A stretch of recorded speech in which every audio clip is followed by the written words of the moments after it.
capítulo de número 4.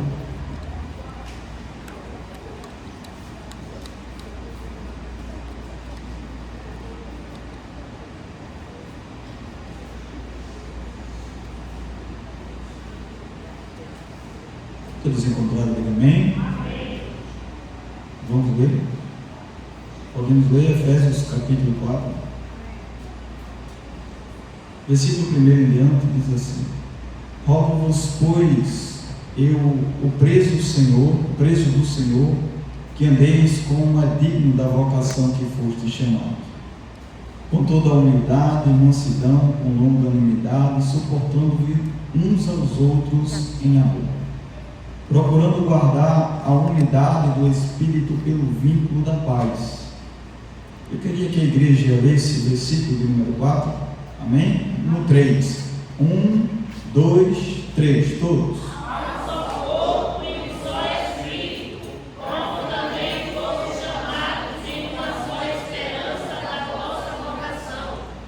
Um só Senhor, uma só fé, um só batismo. Um só Deus e Pai de todos, o qual sobre todos e por todos e em todos. Você pode dizer amém? Amém. Vamos lá. Senhor, queremos te louvar por tua palavra, bendizer o teu nome, te agradecer. Queremos pedir a direção, Senhor, para poder ministrar a tua palavra. Fala conosco esta noite, fala para a tua igreja, nos ensina, nos instrui, Pai. É isso que te pedimos, no nome santo do Senhor Jesus. E a igreja diz: amém. Pode sentar. Amados irmãos, eu pedindo uma palavra ao Senhor, eu queria que os irmãos deixassem a Bíblia aberta. O Senhor me lembrou desta epístola de Paulo, a qual eu já preguei algumas vezes, mas eu queria compartilhar o texto com os irmãos. Hoje em dia está muito difícil vermos crentes nos cultos de ensino e doutrina, né? Porque a palavra doutrina é ensino, instrução, tá? O pastor Gil sabe, né? Qualquer coisa você me corrige, não, pastor? E sabemos de uma coisa, amado, olha para cá, que culto de instrução, culto de ensino, não é culto de desabafo, é culto de ensino da palavra de quem? De Deus. Muitas vezes temos oportunidade para ministrar uma palavra no culto de ensino e queremos exortar, repreender conforme a gente quer, mas a palavra ela que nos direciona. Por isso que o nome doutrina significa ensino, aleluia. Ela nos ensina a não errar. E hoje muitos guardam ou têm a oportunidade no culto de ensino, preferem da sua oportunidade soltar indireta. Creio que não é deste altar, mas em outros lugares. Por isso que, se pararmos para pensar, o nome doutrina, ele começou a se ausentar dos cartazes de divulgação, porque a doutrina, ela assusta, mas o ensino bíblico, ele revigora, ele reaviva, ele anima o cansado, aleluia. Por isso que Paulo, escrevendo a segunda carta a Timóteo, ele diz: olha, Timóteo, lê a palavra, vive na palavra, persevera na palavra e guarda a palavra. Só quem está entendendo, dê glória a Deus esta noite, aleluia. Iremos aprender esta noite sobre a carta de Paulo aos Efésios. Primeiro, Paulo faz a primeira visitação a esta cidade. Está lá em Atos capítulo de número 18. Quando Paulo visita essa cidade, Paulo vê uma grande cidade com mais de 300 mil habitantes. Esses 300 mil habitantes que ali moravam, aleluia, adorava a mais ou menos 47 deuses gregos que havia naquela região. E a mais adorada, a qual tinha o maior templo dentro daquela cidade, era a deusa Diana. Eles entendiam que tudo que gerava naquela cidade financeiramente era proposto, era vindo dos deuses, tanto romano como os deuses gregos. Fizeram um templo que era conhecido como a sétima, aleluia, como eu posso dizer, escultura ou benefício do Antigo Testamento ou do século passado. A sétima maravilha do mundo antigo. Era um templo muito grande, ornamentado de prata, de ouro, de bronze. E lá eles adoravam essa deusa. Diante, aleluia, da comunhão de deuses, tanto grego como romanos, Paulo visita aquela cidade com a pregação do Evangelho. Quando Paulo visita aquela cidade, aleluia, muito idólatra, Paulo começa a ministrar a palavra de Deus. E a palavra de Deus é propícia em lugares que para nós, em nossa mentalidade, não tem vigor, não tem força, não tem poder. Paulo chega no ambiente contrário e começa a ministrar a palavra. Cada vez que Paulo ministrava, aqueles gentis que ali estavam iam se convertendo, e os judeus daquele ambiente começaram a ficar com raiva, porque sempre é assim, quando estamos fazendo algo para o Senhor, que o céu está nos agradando ou se agradando, sempre se levanta o fariseu para fazer com que eu e você pare no meio do caminho. O judaísmo era e entendia, queria parar quem estava fazendo. O propósito dos judeus era: eles estão crescendo e estão dizendo que é do caminho, e por isso temos que parar, porque eles diziam que somente eles adoravam a Deus, o Deus verdadeiro. Quando eles diziam ou declaravam que perseguia, que tinha que perseguir aqueles que eram do caminho, enquanto eles perseguiam do lado, a igreja de Cristo ia crescendo, avançando. Toda vez que há uma perseguição, é porque Deus quer que você vá adiante. Diga comigo: eu vou adiante. Está fraco? Diga mais forte: diga, eu vou adiante.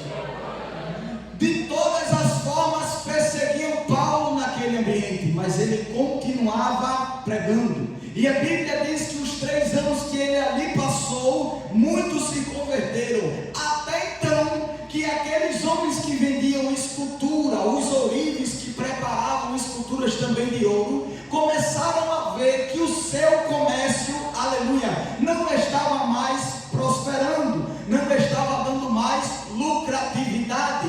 Sempre que colocamos uma igreja, ou sempre que nos posicionamos em um ambiente, aleluia, acontece que se levanta alguma coisa do lado, sim ou não? É um bar, é um prostíbulo, é alguma coisa que se levanta para fazer a igreja parar, sim ou não, irmão? Sim ou não? Quando a gente está em nossa casa, é da mesma maneira. Começamos a adorar o Senhor, parece que dá um vento forte, né, irmão? Aleluia, menino quebra-prato, cai copo, aquele aperreio, aquela tribulação, porque há uma influência. Você está entendendo? De glória a Deus.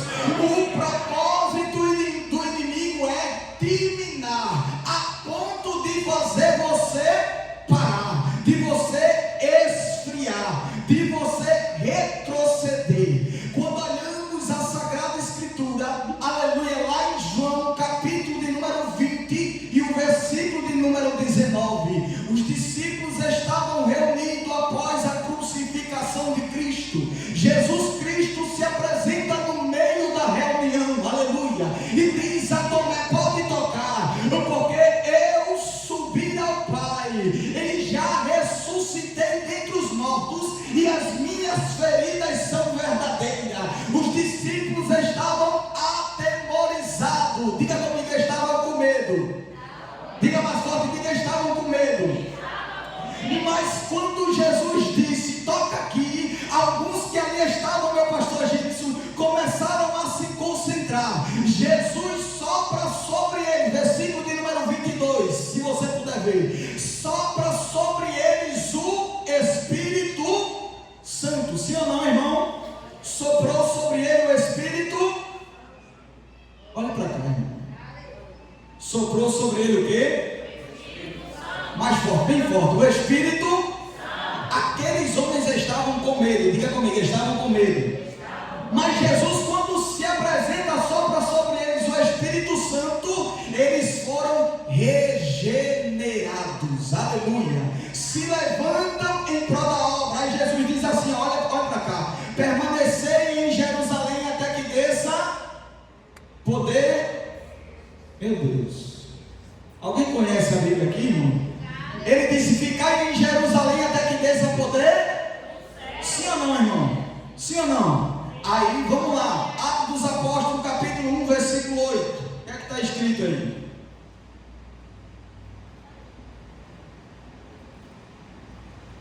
Glória a Deus.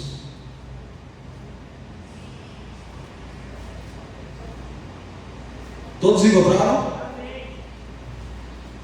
Mas recebereis o quê?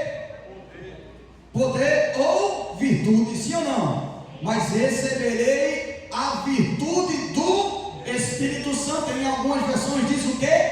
Poder. Esse poder é dunamis, poder real, aleluia. Não é algo natural. Eu não creio que a gente vai viver como um crente, aleluia, quem não tem esse poder real, essa chama correndo em nosso coração, ou acelerando o batimento por estarmos na presença de Deus. Enquanto o inimigo se levanta, tem alguns que recuam, ou aleluia, retrocede, aleluia. Mas quando Jesus disse: olha, fica aí em Jerusalém, porque este poder será um poder diferente, que vai fazer você continuar, perseverar, aleluia, na presença do Senhor. Como assim? Um crente que persevera é um crente que está cheio do poder de Deus. Dê glória a Deus aí. Porque às vezes nós não somos perseverantes, aleluia. Se é na leitura, nós não somos perseverantes. Se é no louvor, nós não somos perseverantes. Se é na oração, também não somos perseverantes. Mas olha para cá, existia 500, historiadores dizem que existia 500, aleluia, naquele ambiente, meu pastor Gilson, desde o dia que Jesus disse assim: ficai em Jerusalém até que desça poder do céu. E só sobraram 121. O resto desistiu. Olha para esse guerreiro, diga assim: você é guerreiro do céu. Sabe por que você não parou ainda? Pergunte ele: por que você não parou ainda? É o Espírito Santo que te trouxe até aqui esta noite, aleluia. É Ele que revigora as nossas forças. Olha para cá, aleluia. Talvez eu e você chegamos aqui, aleluia, com o pote lá embaixo, né? Sim ou não, irmão? Oh, glória a Deus. Já na reserva, mas o céu nos enche, irmão. O céu nos direciona, o poder nos levanta. Olhe para cá, às vezes eu e você estacionamos o carro e esquecemos ele no sol, aleluia. Aí o céu te diz esta noite: é noite de renovar, aleluia, as estruturas espirituais. É noite de renovar a oração, deu glória a Deus. É noite de renovar o louvor, deu glória a Deus. É noite de renovar a busca pelo Espírito Santo. Só quem está entendendo glorifica Jesus esta noite. Não estacione o carro. Jesus quer que você vá adiante, aleluia. Não pare.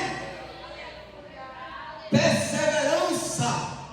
Aqueles tinham que ter o que, irmão? Repita comigo: perseverança na oração. Sim ou não? Eles perseveraram na oração. E também no partir do pão. Aí depois a gente vai. Mas olha para cá. Na oração. Aquela oração fez tanto efeito que olhe comigo o capítulo 2 de Atos. A gente já vai para lá, Bruno. Capítulo 2. Aqueles homens estavam com medo. O que é que aconteceu no capítulo 2? Versículo 2. E de repente, aleluia, veio do céu um som como do vento veemente e impetuoso. Encheu toda a casa em que estavam assentados, e foram vistas por eles línguas repartidas como de fogo, a quais repousaram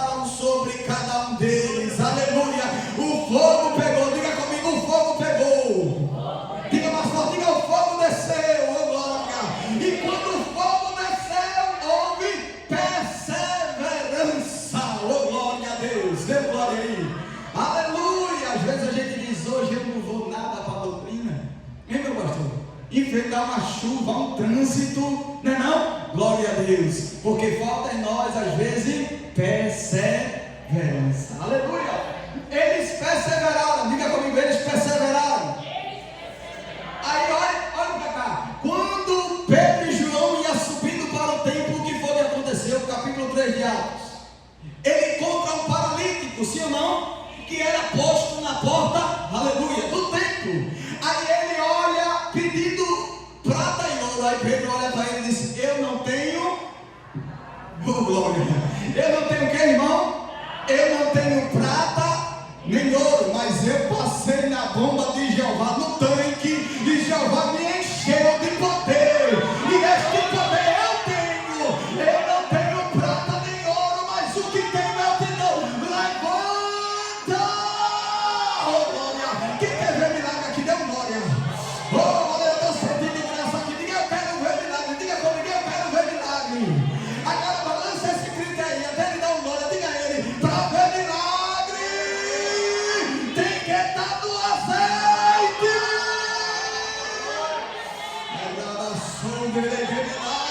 Não viemos para o culto de doutrina para ouvir, viemos esta noite para ser cheio do poder de Deus. Doutrina era para se encher da palavra. Aleluia. Só quem está entendendo, quem está sentindo essa presença aqui esta noite? Oh, aleluia! Doutrina não é para bater na igreja, mas para alimentar, para reacender este fogo que existe em mim e você. Diga comigo, essa brasa vai acender hoje. Oh, glória, quem está sentindo essa glória, diga, vai acender hoje. Oh, aleluia! Não deixe o fogo do Espírito se apagar. Aleluia! Aqueles homens não tinham condição, mas tinham presença.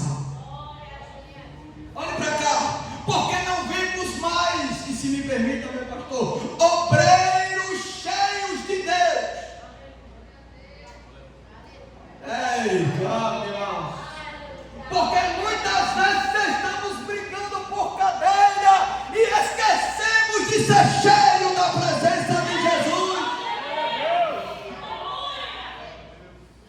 O diabo coloca semente em nosso coração. Quem vai ser o primeiro?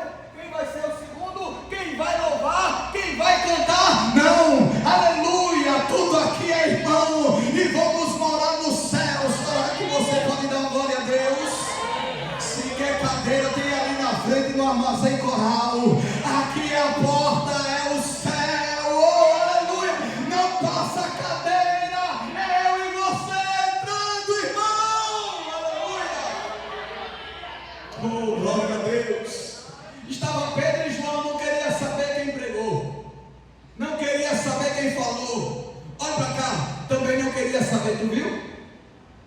Foi eu que fiz o milagre. Oh, glória. Será que você está entendendo essa mensagem? Dê glória a Deus. E Paulo corria por fora. Paulo era um homem que não era visto, não tinha recebido este poder, estava distante. Do outro lado, Paulo foi ensinado, instruído aos pés de Gamaliel. Teologia era Paulo. A maior escola de obreiros daquele período do judaísmo era em Jerusalém, e Paulo estudou com o maior líder de teologia daquele período, Gamaliel, aos pés. Aleluia. Paulo se engrandecia pela sua sabedoria. Participou no capítulo 7 de Atos da morte de Estevão. Pegou as vestes de Estevão melado de sangue e levou para, aleluia, o sinédrio e disse: eu fiz parte da morte daquele que diz que é do caminho. Pegaram uma carta e disseram: toma a carta, Paulo, aleluia, vai perseguir, vai prender, vai injuriar e vai aprisionar e massacrar aquele que diz que é do caminho, porque Jesus disse: eu sou o caminho, a verdade e a vida. Abrindo parêntese, Naum capítulo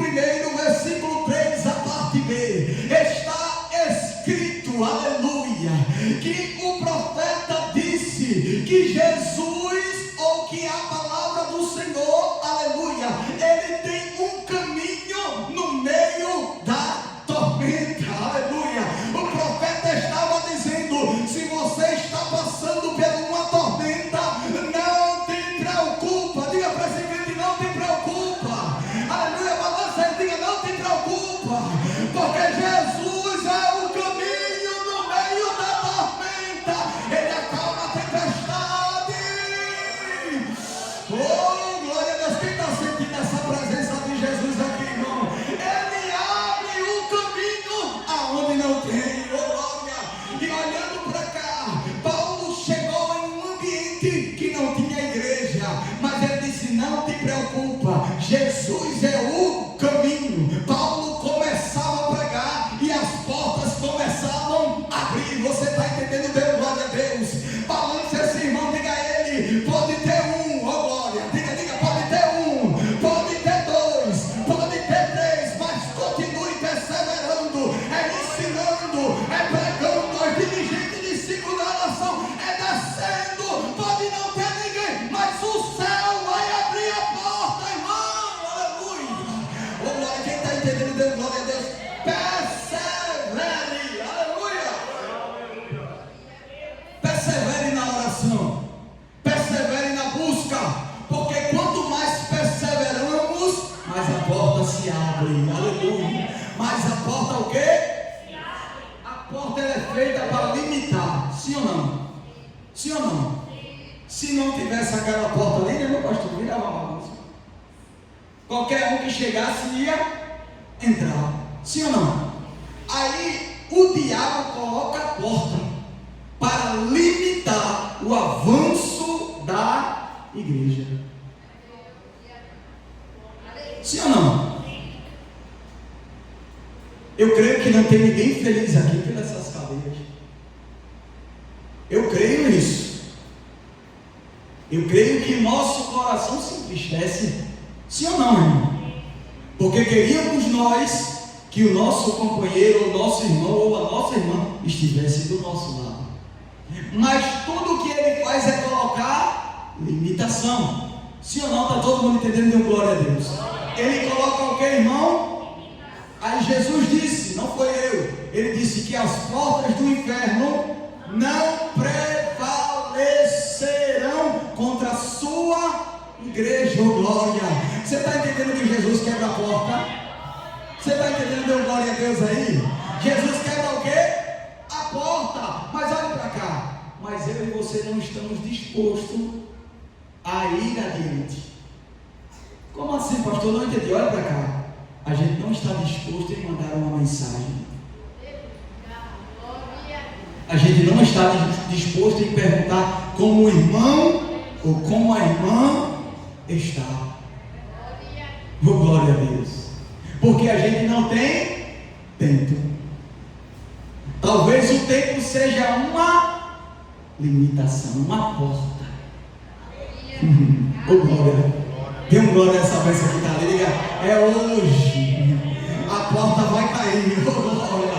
Diga comigo, a porta vai ter que cair. Aleluia. Aleluia. A igreja precisa avançar. Aleluia. E a porta tem que, a limitação tem que ser quebrada. Glória. Dê um glória aí. Diga, através de mim, ela vai ser quebrada. Tu é um instrumento do céu. Aleluia. Você pode dar uma glória a Deus. E Paulo chega naquela cidade injuriado. Quando Paulo começa a pregar, começa a deixar aquelas pessoas que viviam da venda de objetos enfurecida. E Paulo sai dali aprisionado, depois sai dali, passa mais ou menos 6 anos distante desta igreja e escreve a carta. E quando ele escreve a carta de Efésios, ele inicia lembrando 3 características ou 3 princípios da salvação. O primeiro princípio, acompanhe comigo, Efésios capítulo 1.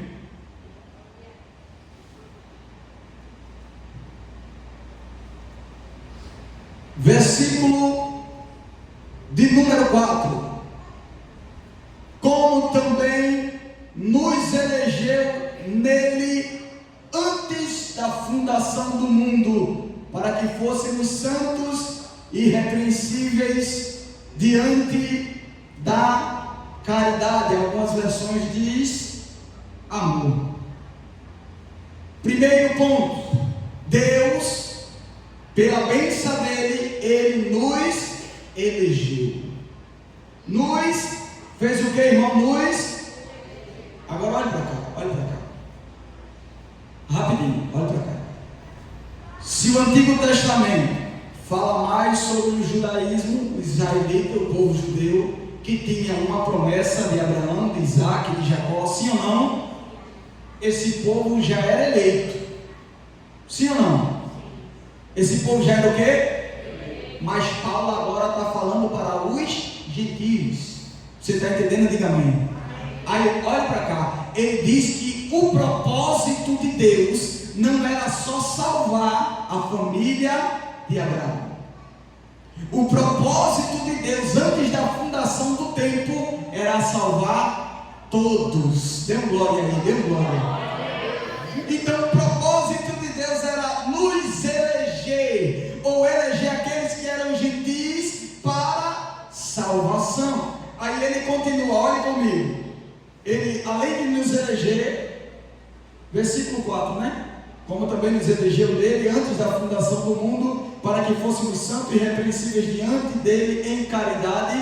Versículo 5, ele nos predestinou. Oh, glória a Deus. Além de nos eleger, ele nos predestinou antes da fundação. E nos predestinou a ser o que, irmão? Olhe comigo, acompanhe. Nos predestinou para filhos de adoção por Jesus Cristo. Olha para cá, que coisa bonita, veja só. A promessa da família de Abraão estava de pé. Então havia um muro, diga comigo, havia um muro. Eu e você que éramos gentis não podíamos entrar, porque a promessa era condicionada à família de Abraão. Hebreus capítulo de número 13 e o versículo de número 12, o escritor diz o seguinte: foi por isso que Jesus Cristo morreu fora da porta, aleluia, de Jerusalém. Para quê? Porque se ele morresse dentro da porta, era somente para os judeus. Aí ele morreu aonde, irmão? Fora da porta do templo. Para quê? Condicionar todos que aqui estão. Dê glória a Deus. Diga para esse crente: você é filho de Deus. Aleluia. Por isso que ele usa o termo filhos adotados. Por causa de quem? Por causa de Jesus Cristo. Aí ele continua dizendo: para quê? Para louvor de sua glória. Então olha para cá. O primeiro ponto, ele está caracterizando aquilo que o Pai fez. Dê glória a Ele. Ele está colocando, aleluia, para a igreja, dizendo: olha, Deus fez isso por mim e por você. Agora o segundo ponto, ele vai esclarecer qual foi a obra de Jesus em nossa vida. Olha comigo, versículo 7. Já vou terminar, vamos ver. Ele diz assim: em que temos o que? A redenção pelo sangue, a remissão das ofensas, segundo a riqueza da sua graça. Oh, glória a Deus. É o sangue de Jesus que tem poder sobre a mim e sobre a tua vida. Ele que nos redimiu. Nós não era para estar nem aqui, irmão, aleluia, mas ele nos deu banho de sangue, nos levantou do mundo do pecado, nos trouxe até aqui para glorificar e exaltar o nome dele. Hoje temos livre acesso, aleluia. Só que esse livre acesso faz de nós alguns têm uma soberba no coração. Sim ou não, irmão? Aí vê crente é besta, não é não? Às vezes a gente acha, né, meu pastor, que somos melhores do que aqueles que ainda não reconheceram quem é Cristo. Não é não, irmão? E ao contrário, olha para cá, nós somos servo de Jesus Cristo. E que servo é esse que não serve? Eu glória a ele. Como seria da igreja se não tivesse porteiro? Deu glória a ele, irmão. Né? Se só tivesse pastor. Aí olha para cá, aí eu dizia para o outro: vai pegar água, eu estou com sede. Se me pergunta, olha para cá, vai pegar água, eu estou com sede. Vai tu, eu sou pastor. Aí eu não vai. Né? Sim ou não, irmão? Você está entendendo? Oh, glória, dê glória aí. Diga assim: a essência é de servo, e a função é do reino. Deu glória aí.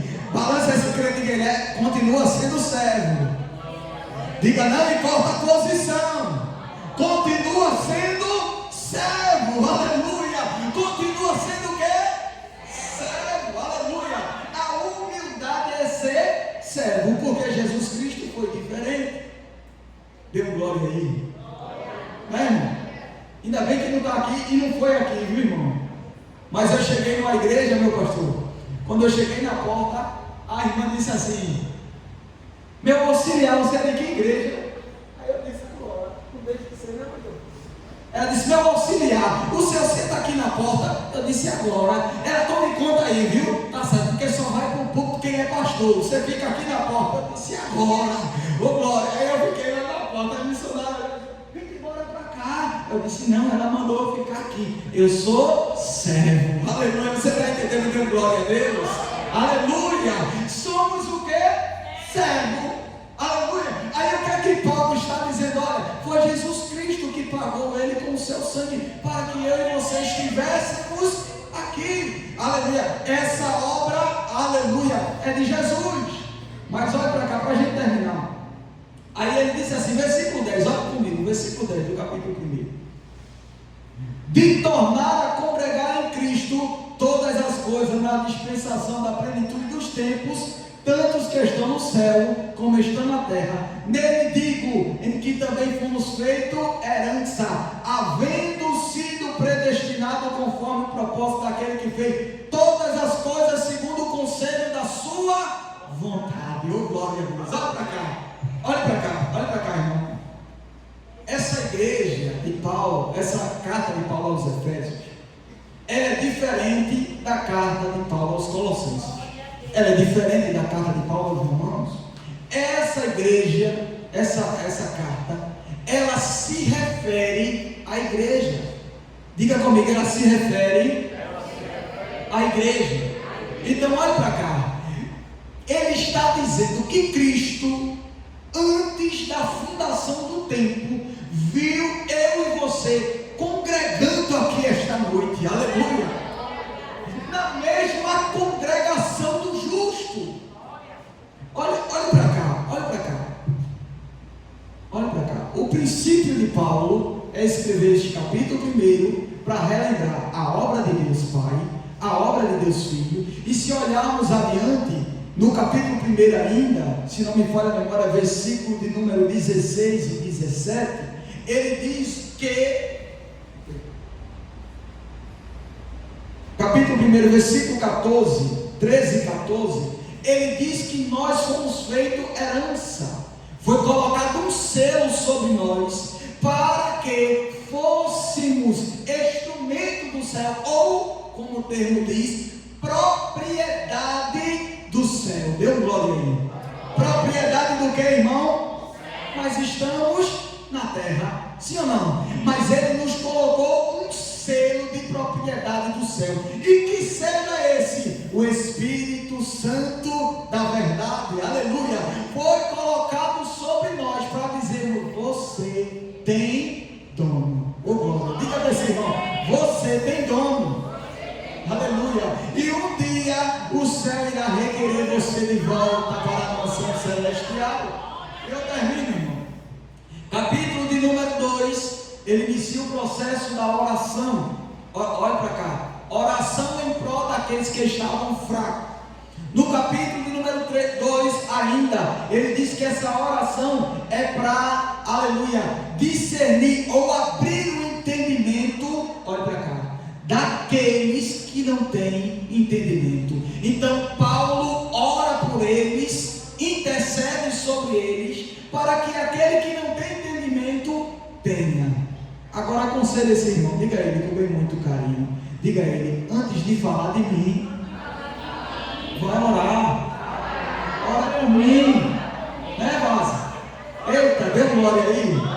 Antes de falar e caracterizar as minhas fraquezas, ora por mim, né? Eu creio que aqui não tem, mas olha para cá. Às vezes terminando de pregar, aí está o irmão já com o papel na mão dizendo, olha, ele errou nisso, ele errou nisso aqui, isso aqui não tem nada a ver, isso aqui, está entendendo, irmão? Olha para cá, eles caracterizam as nossas fraquezas, mas Paulo fez diferente, aleluia. Paulo orava para que abrisse sobre eles o entendimento, oh glória a Deus. Ore pelo seu irmão, ajude ele em oração, não fale, não critique, ajude a obra de Deus, seja um multiplicador, não seja um divisor.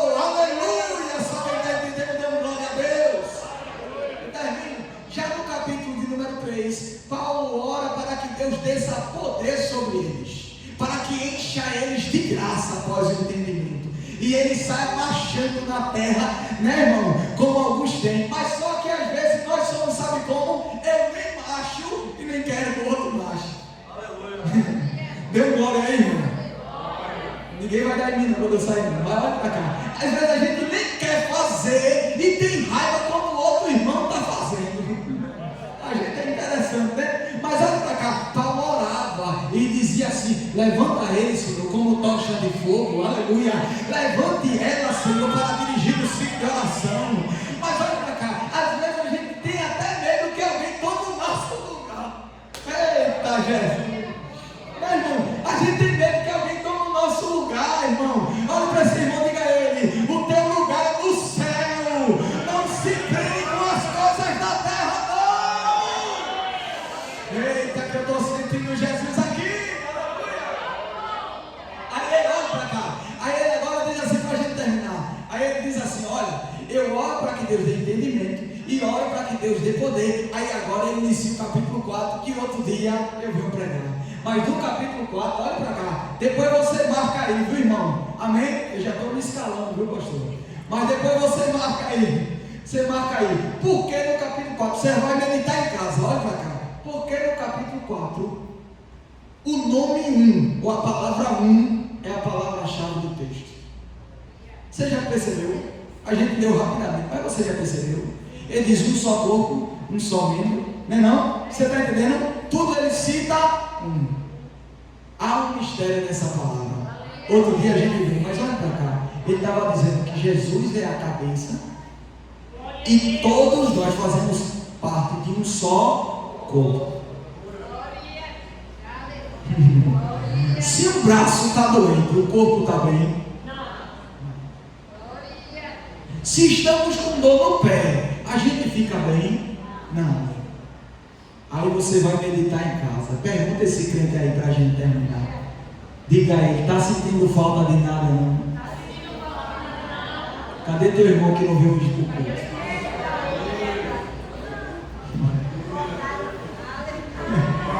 Que Deus abençoe.